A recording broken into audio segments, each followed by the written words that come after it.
प्रणाम, नमस्कार वगैरे वगैरे वगैरे.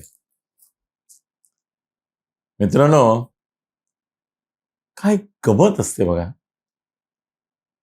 तुम्ही आम्ही सामान्य माणसं आहोत.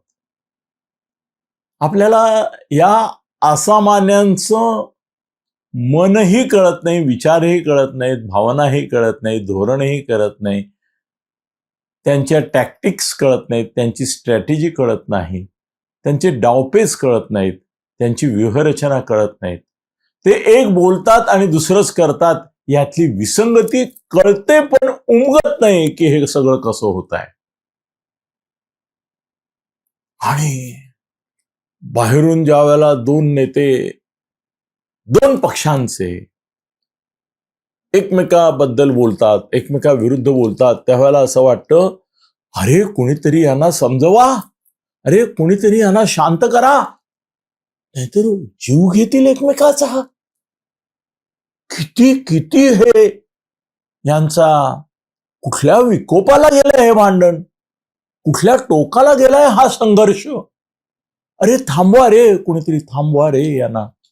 नाही नाही, इतकं बरं नाही भांडणं, इतका संघर्ष टोकाला नेणं बरोबर नाही. हे सुसंस्कृतपणाचं लक्षण नाही, हे सभ्यपणाचं लक्षण नाही, हे परस्पर मानवी माणुसकीच्या नात्याचंही लक्षण नाही. मी थोडा तुमच्यापेक्षा वेगळा आहे. तो अशा अर्थाने आहे की मी सामान्यपण आहे आणि असामान्यपण आहे. मी सामान्यांमध्ये पण आहे आणि असामान्यांमध्ये पण आहे. आणि त्यामुळे मला सामान्यांचंही मन कळतं आणि असामान्य जे आहेत त्यांचंही धोरण कळतं. त्यांच्याही टॅक्टिक्स काय काय करतात पडद्यामागे आणि तुम्हाला फसवतात, दगंडवतात, घोळवतात, चाळवतात, लोळवतात, तुमच्या भावनांशी खेळतात, तुमच्या विचारांशी नाटक करतात. त्यांचे मुखवटे वेगळे असतात, त्यांचे चेहरे वेगळे असतात, आतून एक असतात, बाहेर दुसरं दिसत असतात. हे मला बघायला मिळतं, जवळून बघायला मिळतं. आणि अर्थात त्याचं कारण पत्रकार. ही पत्रकारिता 55 वर्ष मी राजकारण्यांचे चेहरे आणि मुखवटेच बघत आलेलो आहे. लोकांना चेहरे बघायला मिळत नाहीत. मला प्रत्येकाचाच जवळजवळ मी ज्यांच्या ज्यांच्या संपर्कात आलो त्या प्रत्येकाचा चेहरा आणि मुखवटा बघायला मिळाला. क्वचितच एखादी व्यक्ती अशी भेटली की जिचा चेहरा वेगळा होता आणि मुखवटा वेगळा होता. नाही, एकच होता, सॉरी, एकच होता. या करेक्शन, की चेहरा आणि मुखवटा असं काही नाही. तो चेहरा तोच मुखवटा, मुखवटा तोच चेहरा, क्वचित. बाकी सगळे डबल ढोलकी, डबल गेम. इकडे एक तिकडे एक, इकडे एक तिकडे एक, कॉमन, व्हेरी कॉमन. आता आणखीन वैयक्तिक जीवन आणि सार्वजनिक जीवन याच्यामधल्या देखील अंतर विसंगती, यातलं अंतर, फरक, भेद आणि त्यातली विसंगती, आणि ती विसंगती सुसंगती कशी आहे हे लोकांसमोर सिद्ध प्रसिद्ध करण्याची कला, शास्त्र आणि क्रीडा देखील कसे करतात हे जवळून पाहायला मिळालेलं आहे. वैयक्तिक हा शब्द मी वापरला एवढ्या करता की आजचा आपला जो विषय आहे त्याच्यामध्ये सार्वजनिक आणि वैयक्तिक अशा जीवनामधली ही जी विसंगती असते त्यात कुठे तुम्हाला सुसंगती दिसते का, हे मला सांगायचं आहे, हे दाखवायचं आहे, विचाराला प्रवृत्त करायचं आहे. Supriya Sule, Supriya Sule Pawar, yes, Mrs Sadanand Sule, Mrs Supriya Sadanand Sule यांच्या एकट्याच्या आग्रहामुळे 80 तासाचा तो जो शपथविधी झाला होता, मुख्यमंत्री फडणवीस आणि उपमुख्यमंत्री अजितदादा, ते सरकार उद्ध्वस्त झालं, तो प्रयोग उधळला गेला, तो प्रयत्न फसला आणि शरद पवारांची संमती अनुमती असून देखील तो सिद्धीस गेला नाही, नुसताच प्रसिद्धीस आला. त्याचं कारण होतं सुप्रिया सुळे यांनी असं आग्रहाने दुराग्रहाने सांगितलं शरद पवारांना की मला भारतीय जनता पक्ष, तो संघ परिवार, त्यांची ती धर्मांधता, त्यांचं ते हिंदुत्व, याची मला घृणा आहे, याची मला किळस आहे. I hate them. मला त्यांचा द्वेष वाटतो, माझा त्यांच्यावर राग आहे, प्रक्षोभ आहे, संताप आहे. मी त्यांना सहन करण्याची कल्पनाच सहन करू शकत नाही की त्यांच्याबरोबर सरकार, या संघोट्यांबरोबर, शब्द आहे त्यांचा अनेक ठिकाणी, संघोटे, हो, या संघोट्यांबरोबर सरकार, या संघोट्यांशी संबंध होणे नाही. मग मी चालले. जर तुम्ही या संघोट्यांबरोबर, या भाजपच्या लोकांबरोबर, यांच्या या व्यक्ती ज्यांच्या मागे धर्मांध शक्ती आहेत, ज्यांच्यामध्ये हा संघ परिवार आहे, तो जर तुम्ही जवळ करणार असाल तर मी दूर गेले, चालले दूर. बाप पिरघळला, बाप घाबरला, बाप आतून हल्ला की माझ्या जीवनात आता राहिलाय काय? एकच ध्येय आहे, या पोरीचं काहीतरी राजकीय भलं करावं. वैयक्तिक भलं तर सदानंद सुळे यांच्याशी लग्न झालं म्हणजे झालंच, बाकी सगळं तो काही प्रॉब्लेम नाही. पण हा प्रॉब्लेम नाही असं म्हणताना मला अति माहिती असते, याचा एक गमतीदार पुरावा सांगतो जाता जाता, जो माझ्याशिवाय कोणी सांगायची हिंमत पण करणार नाही. पण सदानंद सुळे आणि सुप्रिया यांचं पण एक भांडण झालं होतं आणि ते विकोपाला चाललं होतं. पण माझे मित्र जयंत साळगावकर, कालनिर्णयकार, त्यांनी शरद पवारांच्या सांगण्यावरून आणि शरद पवारांचं ते सगळं गोविंद तळवलकर वगैरे असं तर बरंच होतं, त्या माध्यमातून ते आलं आणि त्यांनी सदानंद सुळे आणि सुप्रिया यांचं परत स्थिरस्थावर करून दिलं श्री गजाननाच्या कृपेने. पण ठीक आहे, असं विकल्प कोणाच्या संसारात होत नाही, त्यामुळे अगदी पॉइंट आउट केला पाहिजे असं नाही. पण कुणी नाकानी कांदे सोलायला लागलं, फार सांगायला लागलं, तर मग आठवण करून द्यावी लागते की जयंत साळगावकरांचाही तुमच्या संसार सुखामध्ये, सातत्यामध्ये फार मोठा रोल आहे, हे विसरू नका. आणि माझ्यासारख्या अनेक साळगावकरांच्या मित्रांना माहिती आहे, हे देखील लक्षात ठेवा. पण तो विषय नाही आहे आजचा. हे जाता जाता उगाच आपली आठवण दिली मी, एवढंच, बाकी काही नाही. पण व्हॉट एव्हर इट इज, पण लेकीचा संसार सुखाचा आहे. जा घरी जा, दिल्या घरी तू सुखी जा, जा मुली जा, दिल्या घरी तू सुखी राहा. पण आता मुलीची मुलगी हा विषय येणारे पुढे. पण या मुली करता तळमळणाऱ्या बापाला सरकार पाडावं लागलं अजितदादांचं. सगळं ठरलं होतं. खाते वाटप सोडा, महामंडळ ठरली होती, कमिट्या ठरल्या होत्या, कुणाला काय द्यायचं, कुणाला काय घ्यायचं, कुणाला काय वंचित ठेवायचं, कुणाला काय, सगळं सगळं तपशील ठरला. साक्षात मोदी 4 वेळा, साक्षात अमित शहा 4 वेळा शरद पवारांबरोबर असे आमने सामने बसले होते. काजू बदाम पिस्ता याच्याबरोबर चहा देखील प्यायले होते. मी तपशील सांगतो तुम्हाला. 1 नाही, 2 नाही, 3 नाही, 4 वेळा. झालं झालं झालं झालं फायनल झालं, लग्न ठरलं. साखरपुडा करायचं का डायरेक्ट लग्न करायचं इथपर्यंत झालं. शरद पवार म्हणाले डायरेक्ट लग्नच करू कशाला, साखरपुडा केली की मध्ये चर्चेत वेळ जातो, मधल्या काळात ब्रेकअप झाला कोणाचा नको, आपण आपलं लग्न करून टाकू. मोदी खुश, शहा खुश, फडणवीस खुश, सगळे खुश. आता काय अजून पाहिजे? साक्षात शरद पवार घ्या शपथ. काही येडे आहेत काय देवेंद्र फडणवीस? हा, सगळ्यांचा बाप माणूस आहे, ते अशी शपथ घेतील 80 घंट्यासाठी? घेतील नाही घ्या. त्यांनी तीच चूक केली की जी चूक ज्यांनी केली त्यांना भोगावं लागलं, ती म्हणजे शरद पवारांवर विश्वास ठेवला. ज्यांनी शरद पवारांवर विश्वास ठेवला नाही ते वाचले. इंदिरा गांधी सुद्धा वाचल्या, सोनिया गांधी सुद्धा वाचल्या, नरसिंहराव सुद्धा वाचले, हो, राजीव गांधी सुद्धा वाचले. राहुल गांधी काय कळतच नाही, ते डुबले का वाचले, तो जाऊ दे, तो विषय वेगळा. पण शरद पवारांनी ज्यावेळेला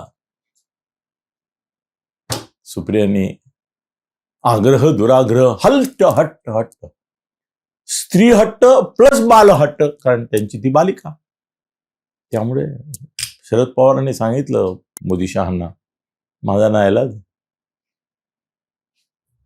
पक्ष राहू द्या, राजकारण राहू द्या, मला माझी मुलगी प्रिय आहे आणि तिला अप्रिय असेल असं मी काही करणार नाही.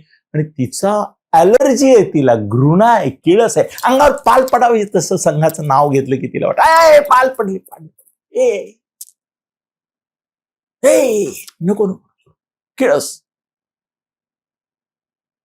संघाने केलेले ओकारी म्हणजे भारतीय जनता पक्ष. हो हो हो, मी नाही म्हटलेलं, म्हणत नाहीये, हे कुणीतरी म्हटलंय, कुणीतरी म्हटलंय म्हणजे कुणी म्हटलंय, हो ना, संघाच्या तोंडातली आलेली उखारी.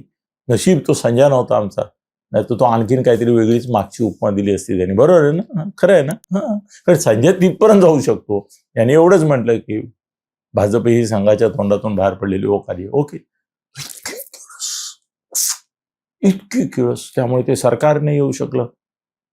अजितदादा फडणवीस तोंडगशी पडले, अजितदादांच्या मनात राग राहिला, अजितदादांची अंतिम इच्छा असं गदगदून गळेवरून बोलणारी ही जी माणसं आहेत, त्याने अंतिम सोडा हो, एक साधी इच्छा होती त्यांची, जिला जवळजवळ 99% राष्ट्रवादीच्या लोकांची संमती होती, अनुमती होती, सहमती होती, ती नाही तेव्हा पुरी केली मुलीच्या पुढे शरद पवारांनी. पण चमत्कार बघा, hats off to Devendra Fadnavis. अरे तरी उद्धवचं सरकार पाडलं, एकनाथ शिंदेना आणलं, मग अजितदादांना आणलं, मग हे फोडलं, ते फोडलं, ते फोडलं, मग याचं मत परिवर्तन केलं, त्याचं मन परिवर्तन केलं, याच्यामध्ये काय पर काया प्रवेश करावा तसं पर मन प्रवेश वगैरे घडवून आणले त्यांनी. या सगळ्यापेक्षा ओ हो हो हो, क्या बात आहे Fadnavis, hats off to you, salute to you, नमन, नमस्ते सदा. पिताश्री देवेंद्र फडणवीस, ओ हो. त्यांच्या जोडीला गडकरी. असे वयाने गडकरी मोठे आहेत पण कर्तृत्वाने छोटे आहेत ना, म्हणून गडकरींचं नाव नंतर घेतलं जातं. आधी देवेंद्र, आधी नरेंद्र, मग देवेंद्र आणि मग नितीन. तर ज्या सुप्रिया सुळेंना भाजपची ॲलर्जी, संघोट्यांची घृणा, किळस किळस, ओ, पण मुलीला चांगला नवरा हवा, कुठल्याही आईला वाटेल, त्यात काहीच काही नाही. सुप्रिया चूक नाहीच आहेत, हा अजिबात नाही. प्रत्येकाला, तुम्हाला वाटतं, मला वाटतं, प्रत्येकाला वाटतं की आपल्या मुलीला एक चांगला नवरा मिळावा.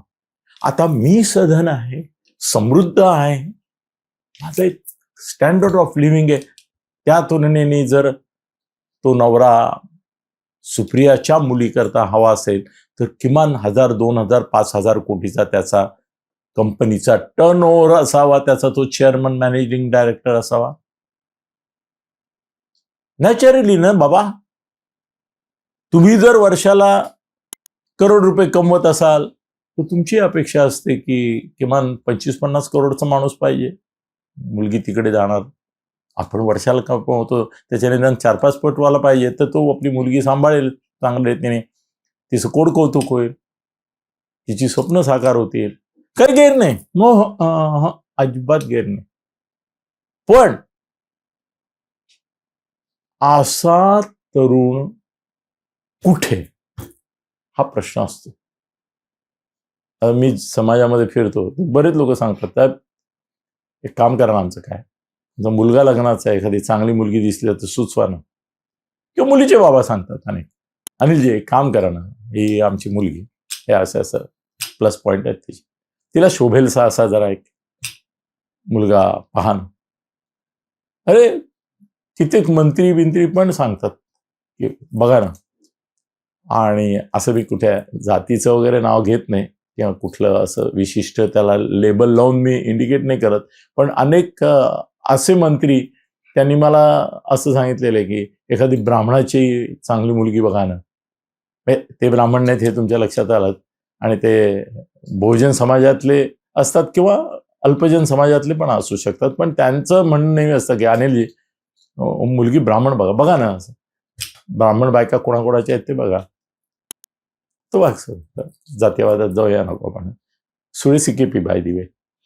पण असा 1000-5000 करोडचा मुलगा पाहिजे, चांगला पाहिजे, आपल्या लाडक्या लेकीला जावई पण पाहिजे.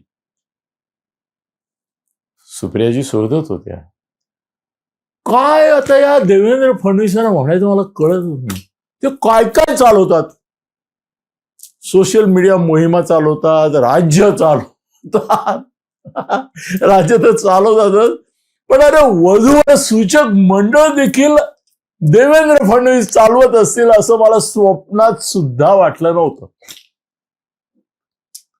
हा, यापूर्वीचा संघामधला किस्सा जो ऐकला होता तो म्हणजे आमच्या सारंगी महाजननी सांगितलेला, की ती म्हणाली की प्रवीण मला पाहायलाच आला नव्हता, किंवा लग्नापर्यंत त्यांनी साखरपुड्यापर्यंत पाहिलंच नव्हतं मला. प्रमोद महाजन एका कार्यक्रमाला आले होते, त्या कार्यक्रमात मी निवेदन केलं. त्यांनी संयोजक जे प्राचार्य होते त्यांना विचारलं ही कोण मुलगी आहे, तर तेवढे अशी आहे, इथलीच आहे, आपली नागपूरची, संघ परिवारातलीच आहे. तर म्हणे तिच्या वडिलांना निरोप द्या, मी भेटायला येतोय. आणि प्रमोद महाजन गेले, त्यांनी सांगितलं की ही मुलगी माझ्या भावाकरता पसंत आहे, प्रवीण त्याचं नाव आहे, तो भायाबरोबरच काम करतो, असं असं आहे, अमुक तमुक वगैरे. आणि मागणी घातली, लग्न ठरलं. साखरपुड्याला डायरेक्ट सारंगीने प्रवीणला पाहिलं, प्रमोद महाजनाने. संघ परिवारामध्ये परिवाराची अशी नेटवर्किंग चाललेलं खूप असतं. पूर्वी राष्ट्रीय सेवा दल जे समाजवाद्यांचं होतं ना, त्याच्यामध्ये एक अशी चर्चा होती. मी ते सेवा दलाचं फार जवळून पाहिलेलं, कारण माझे काकाच राष्ट्रीय सेवा दलाचे प्रमुख होते काही काळ, यदुनाथ थत्ते. त्यामुळे सेवा दल म्हणजे लग्न जवळवण्याचा मॅरेज ब्युरो असं त्यावेळेला सांग. सगळे सेवा दलवाले आपसातच लग्न करायचे, म्हणजे मुलगा आणि मुलगी, तरुण आणि तरुणी. तर सेवा दल फेमस होत होते याकरता, लग्न आपसात करण्याकरता. पुष्कळ उदाहरणं होते. आता ती तुम्हाला नावं पण सांगितली तर कळणार नाही, आठवणार नाही, आणि तुमच्या पिढीला पुढे माहीत पण नसतील, म्हणून नावं सांगून वेळ घेत नाही तुमचा. पण संघ परिवारात ते आपल्या ह्याच्यात सेवा दलाच होत होते. सेवा दल हा मॅरेज ब्युरो म्हणून ओळखला जायचा. संघ परिवारात पण हे खूप आहे बरं का. पण ते संघ परिवारात आहे, फडणवीसांचं वधूवर विवाह मंडळ हे संघ परिवाराच्या पलीकडे अलीकडे एकाच वेळाला आहे. फडणवीस, मला तुमच्या मुलीची काळजी नाही बाबा, तुम्ही जर सुप्रिया सुळेच्या मुलाकरता एवढा चांगला मुलगा शोधून दिलात, संघ परिवाराशी संबंधित असलेला दिलात, संघाच्या संस्कारात वाढलेला दिलास, आणि नुसता संघाच्या परिवारात वाढलेला, संस्कारात वाढलेला असा नाही, तर ज्याच्या वडिलांनी अरुणजी लखानी यांनी ज्यावेळेला सोनिया गांधींची राजवट होती, म्हणजे मनमोहन सिंगांची राजवट होती वगैरे वगैरे, त्या काळामध्ये त्यांच्यावर इन्कम टॅक्सच्या रेड्स पडल्या, ईडीच्या रेड्स पडल्या. का तर ते संघ परिवाराला संलग्न आहेत. का तर ते नितीन गडकरींचे मित्र आहेत, का तर ते देवेंद्र फडणवीसांचे जीवाभावाचे जीवलग असे जवळजवळ भावाचं नातं असावं असे मित्र आहेत, भाऊच आहेत, परिवार सदस्य आहेत, कुटुंब सदस्य आहेत, म्हणून या अरुण लखानींवर धाडी पडल्या. त्यांना टॉर्चर करण्यापर्यंत पोलीस गेले होते. सोसलं, त्याग केला, सहन केलं, का? संघनिष्ठा, संघ परिवार निष्ठा, फडणवीस कुटुंबनिष्ठा, गडकरी कुटुंबनिष्ठा. माझे मित्र आहेत, मी त्यांच्याकरता सहन करीन, अगदी दिव्य करायला लागलं तरी हरकत नाही, मी करीन, सामोरा जाईन. आणि गेले, पाऊन सुलाखून निघाले. यांची सत्ता आता आली, पण तोपर्यंत आणि त्यामुळे हा अरुण लखानींचा परिवार म्हणजे फडणवीसांचा एक्सटेंडेड फॅमिली आहे. वधूवर सूचक मंडळामध्ये बसल्या बसल्या देवेंद्र फडणवीसांच्या मनामध्ये हा विचार तरी कसा आला की जी बाई भाजपच्या तोंडातून बाहेर पडलेली म्हणजे ओकारी म्हणजे भाजप असं म्हणते, जिने सरकार बनवू दिलं नाही शपथविधीनंतर, जिने मोदी शहांना धुडकावून लावायला लावलं, जिने वडिलांवर दबाव आणून महाआघाडीमध्ये जायला लावलं, युपीए बरोबर राहायला लावलं, जिचा वडिलांवर एवढा प्रचंड होल्ड आहे की ते भारतीय जनता पक्षाशी असं आता मिठी मारणार, तेवढ्यात त्यांचा हात मागे खेचला आणि बिचारे मागे गेले. अशा सुप्रिया सुळेला, ओ ओ ओ माय गॉड, अशा सुप्रिया सुळेला तिच्या मुलीसाठी, लाडक्या लेकीसाठी संघ परिवाराचा अर्क, essence of culture of RSS, अशा लखानी कुटुंबातला मुलगा चांगला आहे, अप्रतिम आहे, 100 मार्क्स टू हिम.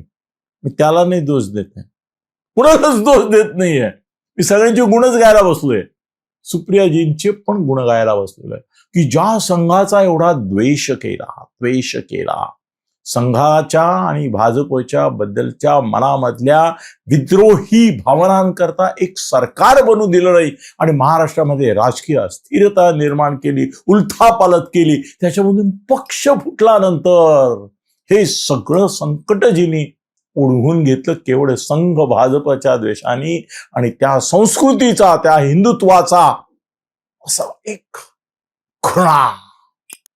त्या सुप्रिया, सेक्युलर सुप्रियांना, ओ माय गॉड, हे देवा, हे परमेश्वरा, या देवेंद्र फडणवीसांना तू असं चातुर्य, बुद्धी, प्रेरणा काय देतोस, काय दिलीस की त्यांनी थेट सुप्रिया सुळेंना जो मुलगा सुचवला, तोच संघ परिवाराचा कंद असलेल्या लखानी कुटुंबात, संघाच्या संस्कारात भारतीय जनता पक्षाचा समर्थ, ज्या फडणवीसांवर सुप्रिया टीका करते, त्या फडणवीसांचा रक्ताचा नसला तरी तसा जीवा भावाचा भाऊ, देवा भाऊचा भाऊ, देवा भाऊचा भाऊ. काय हिम्मत झाली असेल. आधी मुळात सुचलं कसं देवेंद्र फडणवीसांना की सुप्रियाच्या मुलीसाठी हा संघ परिवारातला मुलगा सुचवावा. That's great. देवेंद्र फडणवीस, तुम्ही आयुष्यामध्ये 100, 200, 1000 काय पुण्य कमावलाय, देवा भाऊ झालाय, काय करोडो लाडक्या बहिणी काय तुमच्या आहेत वगैरे, ही सगळी पुण्याही वेगळ्या तराजू टाका. हे तुळशीचं पान समजा की ज्याच्यामुळे तराजू खाली गेला तुमच्या पुण्याईचा, तो म्हणजे सुप्रिया सुळेसारख्या एका सेक्युलर हिंदुत्व द्वेष्ट्या, संघ परिवाराबद्दल घृणा किळस असलेल्या एका शरद पवारांसारख्या महान नेत्याच्या या लहान मुलीला तुम्ही तिच्या मुलीसाठी सारंग अरुण लखानी सारंग सुचवला. गडकरी साथ देतील ते ठीक आहे. गडकरी नाही वाटलं असेल की काय की पूर्वीच्या काळी राजे रजवाडे असायचे, ही परंपरा आहे भारताची. हा, लगेच हलकटपणाने हे म्हणू नका की राजपूत राजांनी मोगलांना आपल्या मुली दिल्या आणि ते बहुतेक मोगल राजे ज्यांनी हिंदूंवर अत्याचार केले त्यांच्या आया हिंदूच होत्या, हे असले नसतं, हे नाही बोलायचं आता. पण एकूण भारतामध्ये जाऊ दे ना, ते सोडा, पण इकडे पण अजून होतात ना राजघराण्यांची लग्न आपापसात, होतात की नाही. आता उद्योगपती हे पण राजघराणीच झालेत ना. एका उद्योगपतीची मुलगी दुसऱ्या उद्योगपतीचा मुलगा, ते पण बघतो. पण पवार आणि ऍक्च्युअली खरं सांगू, आता हे बोलण्यात काय अर्थ नाही, हे नाही, पण एकदा मी संजयला म्हटलं होतं की अरे, एक पवार घराणं, एक ठाकरे घराणं, तुमचा आदित्य, पवार घराण्यात नाही का रे एखादी मुलगी, पवार आणि ठाकरे जर एकत्र आले आदित्यच्या माध्यमातून, दोन राजघराणी ठाण्या महाराष्ट्रातली वगैरे, त्याने असं माझ्याकडे बघितलं आणि तो मला म्हणाला की अनिल, या विषयावर बोलू नको, शेवटी रश्मी वहिनी ठरवतील तेच होणार. आणि रश्मी वहिनींचे जाऊ, तो विषय नाही ना, मी भलतीकडे चाललो ना, तो विषय घेऊया आपण कधीतरी. आदित्यचं लग्न हा मोठा विषय, गमतीदार आहे. त्यातल्या काही गमती ज्या मी सांगू शकतो, मला संजयशी बोलावं लागेल, हे सांगू का मी या गमती, कारण गमती आहेत त्या, हसायला येईल तुम्हाला. तर व्हॉट एव्हर इट इज, इथे फडणवीस द ग्रेट, येस, बहिणींचा भाऊ, भाऊ राया कमाल किया, भाऊ राया कमाल किया, सुप्रिया सुळेंना पटवलं. आणि आता सारंग अरुण लखानी हा संघ संस्कारी मुलगा, सेक्युलर संस्कारात वाढलेल्या आपल्या रेवतीचा नवरा होतो. रेवती हुशार आहे, इंग्लंडमध्ये शिकली आहे. आता माझ्या ओळखीतल्या सगळ्याच राजकारण्यांची मुलं लंडनमध्येच आहेत. आता युएसला नाही जात कोणी, ते आमच्या वेळेच्या आमची मुलं जात होती युएस, स्वित्झर्लंड वगैरे. आता जे ते सगळे लंडनमध्ये, आणि लंडन स्कूल ऑफ इकॉनॉमिक्स मध्येच माझ्या 5 मित्र राजकीय त्यांची मुलं पडत आहेत, शिकतायत. चल, आमचा गणेश नाईकांचा नातू, तो जिथे होता तिथे हॉस्टेलमध्ये लंडनला, तिथे त्याच्या समोरच्या याच्यामध्ये मला वाटतं प्रियंका गांधी, तिचा मुलगा आहे बहुतेक, मला वाटतं. कारण गणेश नाईक मला सांगत होते की तो आणि दोघं मित्र आहेत, प्रियांकाचा मुलगा आणि तो, आणि दोघेही लंडनलाच शिकतात. लंडनला आता माझ्या ओळखीतले तर सध्या सगळ्यांची पोरं लंडनलाच, व्हॉट एव्हर इट इज, पण ती लंडनमध्ये शिकले, लंडन स्कूल ऑफ इकॉनॉमिक्स मध्ये शिकले. पोरगी चांगली, गोड आहे, सरळ आहे, आईसारखी नाही वाटत. नाही, आईसारखी वाटत नाही म्हणजे हट्टी नाही वाटत, सरळ वाटते, गोड वाटते, निष्पाप वाटते, चांगलं आहे. पोरग तर आपलं चांगलंच आहे, हा, छानच दिसतंय. मला फोटोवरून तर तो गोड वाटला, चांगला नवरा मटेरियल आहे बरं का, हजबंड मटेरियल म्हणतात ना, तसा मला तो हजबंड मटेरियल वाटला. पण फडणवीस साहेब, सुप्रिया, मनापासून अभिनंदन, असा जावई मिळाल्याबद्दल. लेकीची काळजी मिटली, छान झालं. चला, आता राजकीय परिणाम म्हणून संघाचा द्वेष सोड सुप्रिया, आता संघाचा द्वेष सोड, भाजपचा द्वेष सोड. शरद पवारांची इच्छा आहे, प्रयत्न होते, मोदी शहा तयार आहेत, फडणवीस तयार आहेत, ह्या 2 राष्ट्रवादी एकत्र येण्याच्या माध्यमातून सोपं होत आहे सगळं. ते विलिनीकरण करून टाका, आणि लीन होता विलीन होण्याची इतकी सुंदर संधी आली आहे की हे जेव्हा लग्न होईल तेव्हा मोदी शहा तर त्याची पाहुणे असणारच आहेत. फडणवीस तर मला तर वाटतं या बाजूला गडकरी, या बाजूला फडणवीस आंतरपाटच धरून उभे राहतील, 2 भटजी 2 बाजूला उभे राहतील आणि हे लग्न होईल, असं चित्र माझ्या डोळ्यासमोर येत आहे. चला, राजकीय परिणाम म्हणून भारतीय जनता पक्ष आणि संघाचाही द्वेष सोडून द्या, तो सेक्युलरिझम ठेवा. ते कसं राहुल गांधी कसं पुस्तक घेऊन करतात तसं सेक्युलरिझम, बाकी तुमचे आवडतं वगैरे ते सगळं बोला तुम्ही. पण आता भारतीय जनता पक्ष आणि संघ परिवाराच्या कुटुंबात तुम्ही आलात, तुमचं संघ परिवारात स्वागत आहे, फडणवीस कुटुंबात स्वागत आहे. कारण लखानी आणि फडणवीस वेगळे नाहीत. मित्रांनो, यायचं हा लग्नाला बोलवलं तर, नाहीतर टीव्हीवर बघायचं. धन्यवाद.